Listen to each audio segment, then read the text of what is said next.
I know you have some thoughts that maybe others have not kind of kicked a rock and on this scandal and uncovered what may be next. What are you thinking about the next steps and the ripple effect as this large stone hits the major league pond here?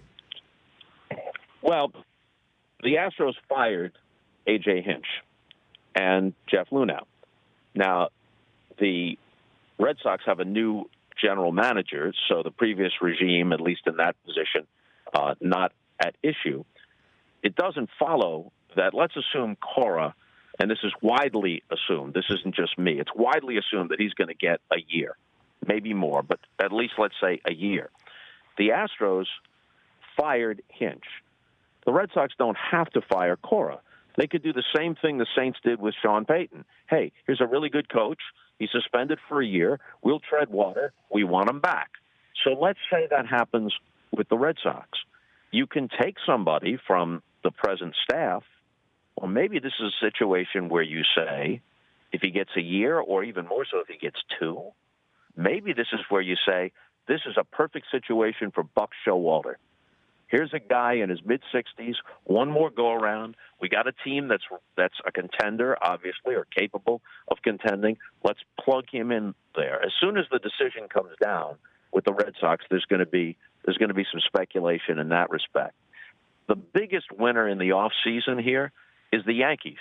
Not only do they get Garrett Cole, which would be a huge plus no matter what, but obviously they took him from the Astros, a team that they were always likely to meet at some point along the way in the postseason if they were ever going to get to the World Series. So subtract Cole from the Astros, add him to the Yankees.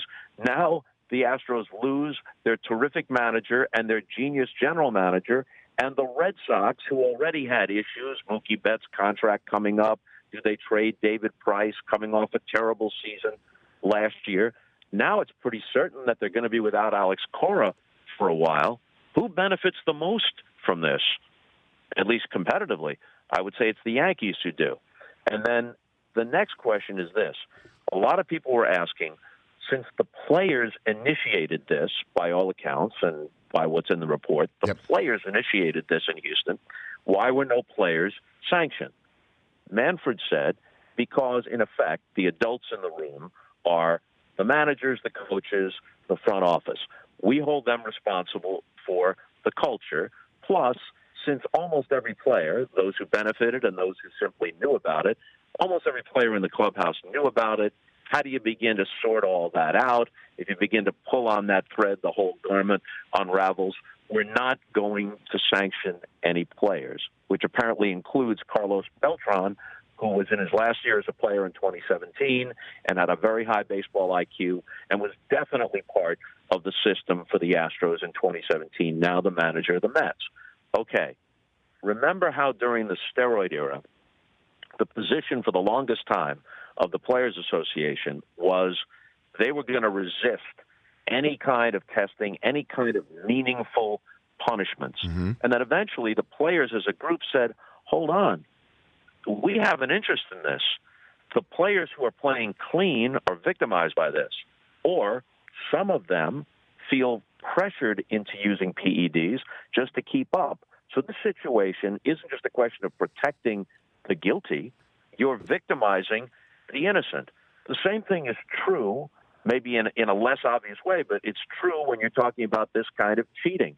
There are victims in this, victims on the other side, players whose statistics and standing within the game were adversely affected.